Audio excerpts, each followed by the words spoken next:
l'hôtel Bérard de Montalet, qui était un hôtel particulier rénové au XVIIIe siècle par le comte de Montalet. Donc je vais en parler parce que c'est une famille importante.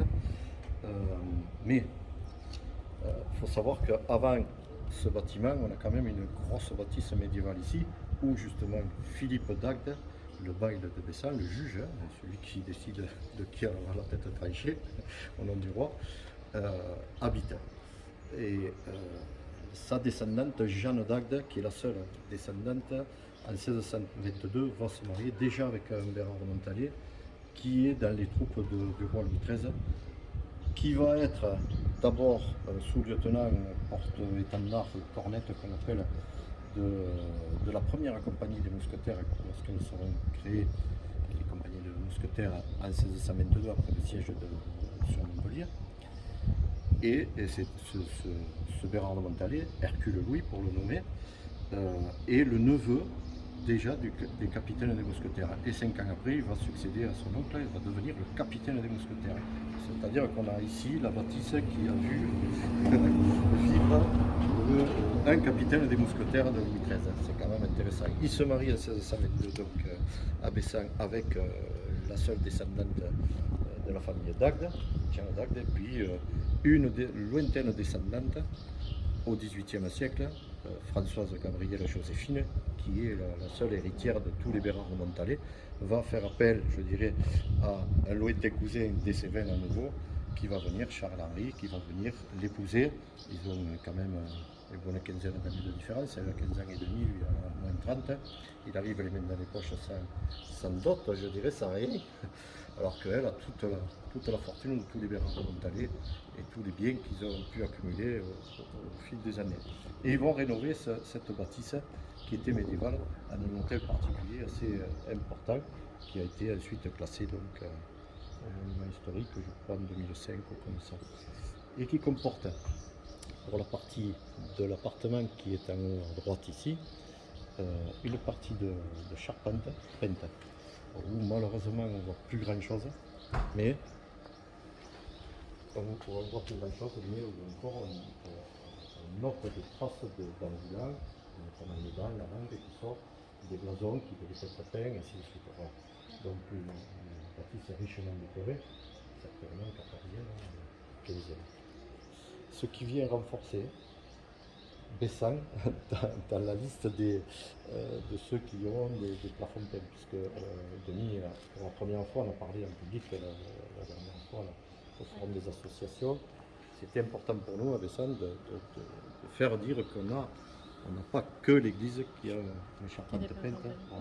On a l'hôtel Bérard de Montalet, certainement d'autres, mais après, voilà, il faut investiguer.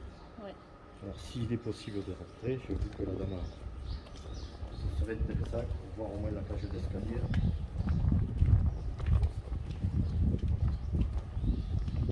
Programme PM, Bérard de Montalet. Je vais vérifier. Évidemment non. C'est automatique. Hein. Alors, grosse bâtisse évidemment avec pigeonnier. Hein.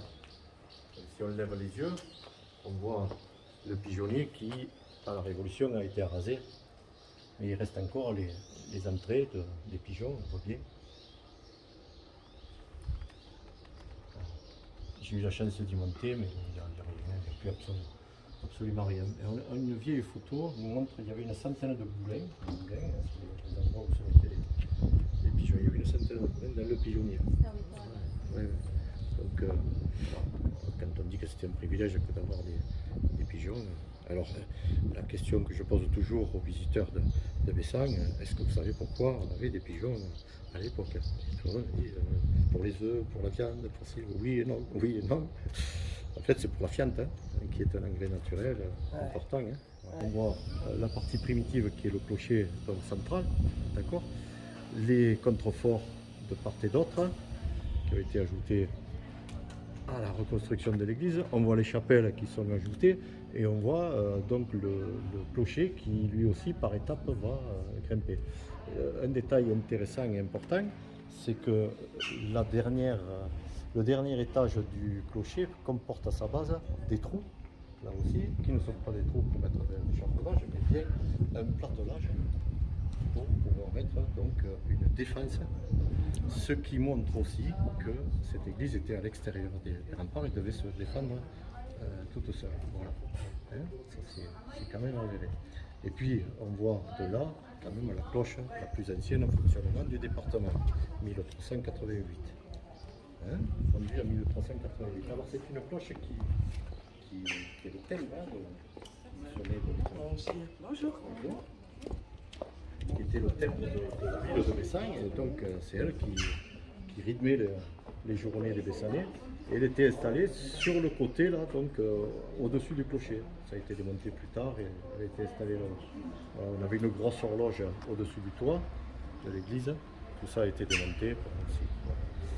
Alors, on va aller voir cette partie de clocher.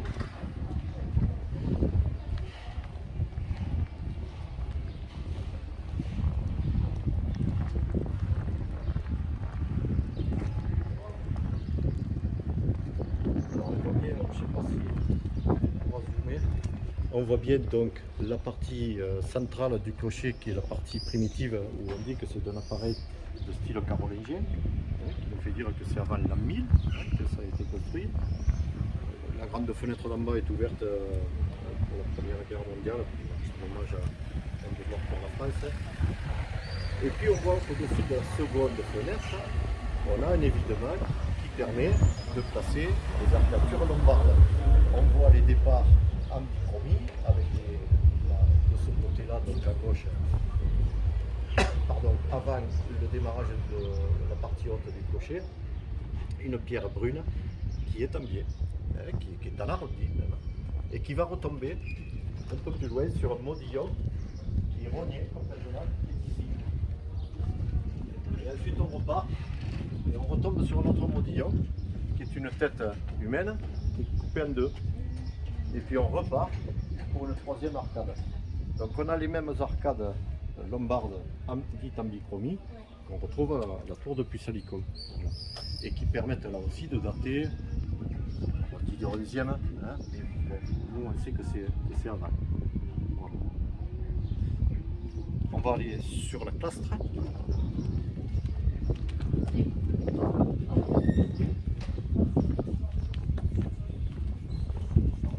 Qui était fermé à l'époque, portail certainement, mur, et ainsi de suite.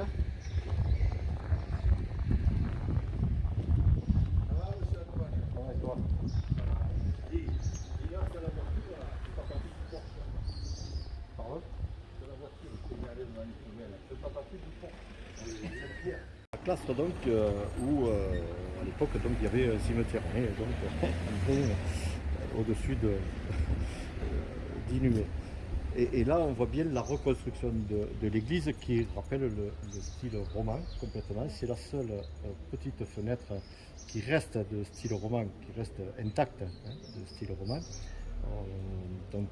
C'est une baie à double ébrasement, c'est-à-dire qu'on a un ébrasement à partir de la moitié du mur vers l'extérieur pour faire rentrer le maximum de soleil. Et on a vu tout à l'heure, on aurait vu, on n'a pas fait attention, la même chose à l'intérieur, puisque là on est au-dessus de la tribune. Voilà. On est sur une église qui est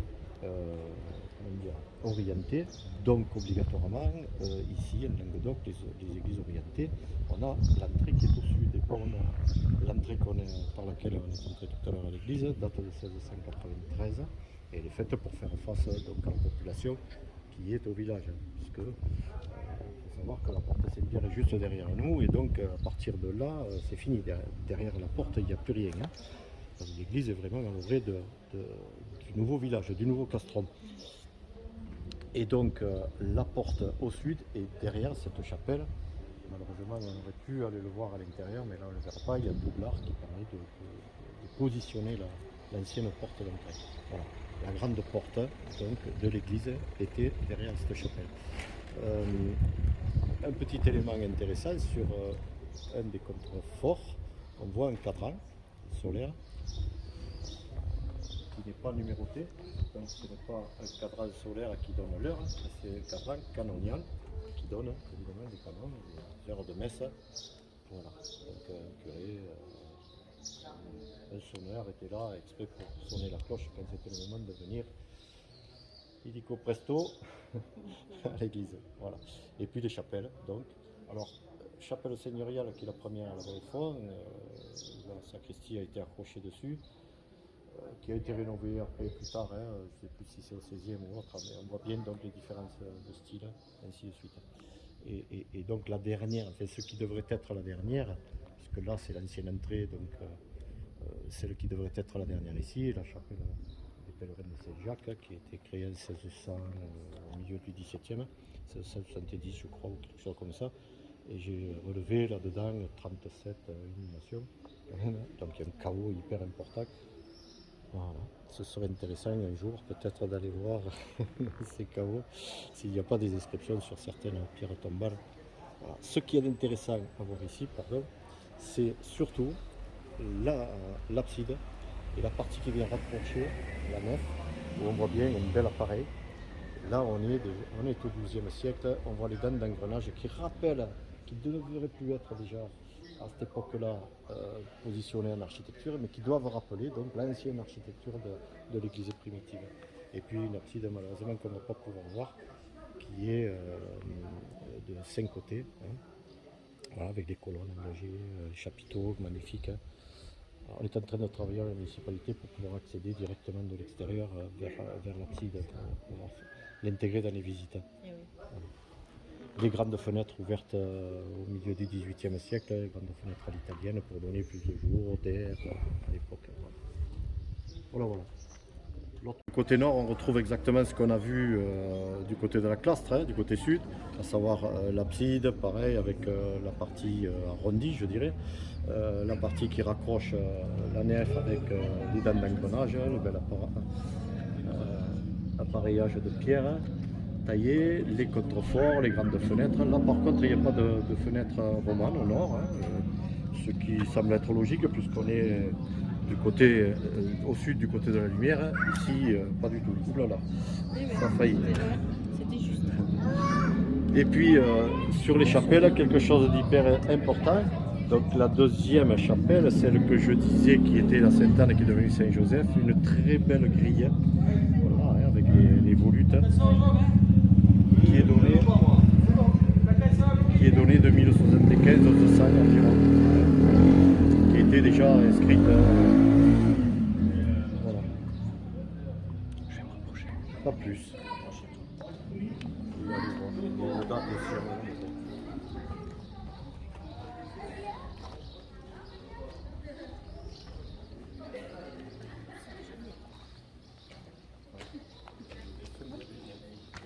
Et Pépé, tu restes avec nous là-bas.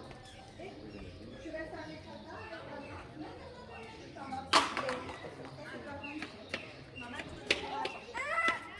Déposé pour pouvoir faire l'étude d'annévo. Alors, l'étude d'annévo-chronologique qui a été faite, c'est exclusivement ici. On peut aller là-haut, mais bon, comme ce sont des chevaux des poutres qui sont déposées de la charpente de l'église, c'est la même chose. Donc là, le résultat, c'est quand même au 11e, fin 11e, début 12e, pour l'avantage du bois. Et on sait, d'après ces études-là, que le bois était utilisé pratiquement dessous. Ce n'est pas le temps de séchage qu'on est obligé de laisser aujourd'hui. On utilisait les bois pratiquement de suite. Donc c'est une charpente qui a été utilisée ailleurs qu'à l'église obligatoirement. On était venu avec Monique Loubrin, notamment, et Denis, Christine, et donc on avait bien regardé la charpente. Si vous voulez, on peut monter vite fait à la tribune, comme ça on verra. Oui, bien sûr.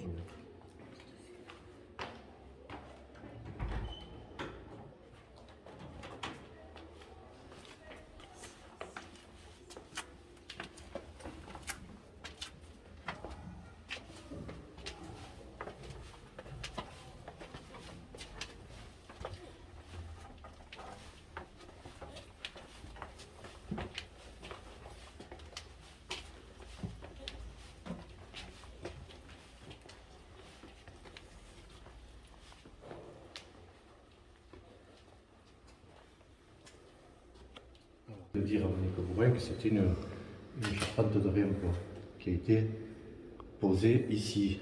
À quelle date? Alors il y a un document en latin qui appelle en 1334 à terminer l'église. Apparemment il manque la toiture terminée. Donc ça pourrait être à cette période-là que la charpente a été mise en place. Et derrière les peintures faites. Puisqu'ils ont dit que les peintures pouvaient être aussi du 13-14. Voilà, peut-être peinte juste après la foulée. Ce qui est intéressant, c'est qu'il y a des corbeaux, alors d'une autre nature, d'une autre essence de voix, peut-être, mais tous les corbeaux sont des têtes humaines qui ont été retrouvées de la dépose de la voûte de briques. Voilà, une voûte de briques qui est mise en place au 18e. Donc on démonte il y a peu de temps. Voilà. On est sur une structure légère avec les arcs diaphragmes qui ne permettent pas de poser une voûte, qui permettent de poser qu'une charpente. Quelque chose qui va très vite. Puisque ce qu'on sait de cette église, c'est que il y a eu tout un tas de batailles juridiques qui ont retardé la reconstruction. Et donc du coup après, il a fallu y aller le plus rapidement possible. L'église est reconstruite à partir du 12e, évidemment toujours par l'abside, côté sacré pour pouvoir célébrer le culte. Et ça veut dire qu'on avait une église primitive sur des salles. De quelle elle date, on ne sait pas exactement, mais par contre, on a des éléments importants pour pouvoir dater. Notamment cet élément-là qui est l'ancien clocher, la base du clocher de l'église primitive, où on retrouve l'arc qui permettait de passer de dessous le clocher vers l'ancienne nef, l'engravure de la toiture qui permettait de définir la hauteur de la nef, et puis au-dessus, les arcatures lombardes qui permettent alors aussi de définir. Alors on voit bien les petites arcatures, avec là on ne voit pas bien les modillons, mais on va les voir un petit peu plus loin. Là, les arcatures sont, je ne sais plus, il y en a un nombre important, mais par contre sur les côtés, il n'y en a que 3. À l'extérieur, elles sont en bichromie, avec des pierres brunes, des modillons, et une représentait une tête humaine, elle est cassée en 2. Donc ça c'est hyper important, voilà, l'engravure de la toiture en pierre, donc, qui définit la hauteur de l'ancienne nef. Voilà. Et l'arc, alors l'arc est avec le sommier du pilier, bien ici. On va passer à l'autre côté, on y voit. Il y a des éléments qui permettent aussi de définir l'église primitive.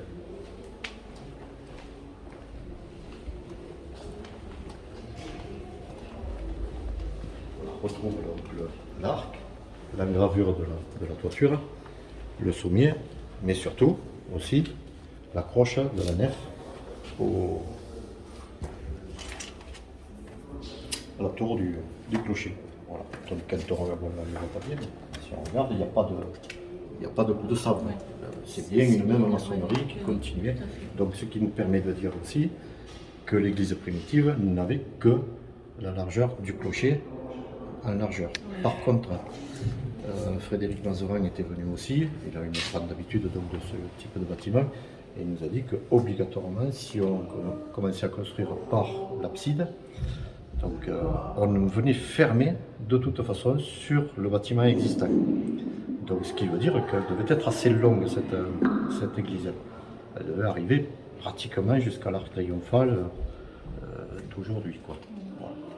Alors ici on voit quelques modillons des arcatures lombardes. Et surtout de ce côté, il y a la tête de veau, qui est hyper belle. Alors, peut-être, je ne sais pas si j'ai pas de lumière, il n'y a pas de lumière. La tête de veau, voilà. Et au-dessus, sur la gauche donc de la tête de veau, au-dessus, il y a un bout de bois qui est encore pris dans la maçonnerie, je dirais. Et voilà, Frédéric Mazarin nous disait, c'est dommage que vous n'ayez pas fait une étude d'androchronologie sur ce que celle-là, peut-être, pourrait être un bout d'échafaudage de la construction du clocher. Donc là, on pourrait avoir une date antérieure quand même à l'an 1000, certainement. Ouais. Puisque cette église est donnée aux évêques à l'abbé de Saint-Ibéry. Donc c'est en 1090, si je me souviens bien. Mais ça veut dire qu'on est quand même sur une église qui existait déjà. Et une église qui existait, vu en plus l'appareil, notamment qu'on voit bien à l'extérieur, qu'on pourrait dater de l'époque carolingienne, on pourrait dire qu'avant la fin du Xe, on avait déjà une église sur Bessal, qui correspondrait à peu près, je dirais, au castrum qui existait. Et une église qui était hors les murs. Hors les murs, comme beaucoup d'églises qu'on a ici, Poulan, je ne sais plus, Canédéro, je crois, enfin, et autres. Puy-Salicon, la tour de Puy-Salicon qui a aussi les tours lombardes, les arcatures lombardes. Donc une église qui était hors les murs, et pour cause c'est qu'elle était entourée de cimetières. On avait du côté nord, donc du côté de la porte d'entrée qu'on a aujourd'hui, le cimetière des pauvres. On avait du côté de la clastre le cimetière Saint-Jacques, le cimetière clos derrière l'abside. Voilà. Et puis tous ceux qui sont inhumés à l'intérieur, bien évidemment, parce que dans toutes les chapelles, il y a du monde qui est inhumé.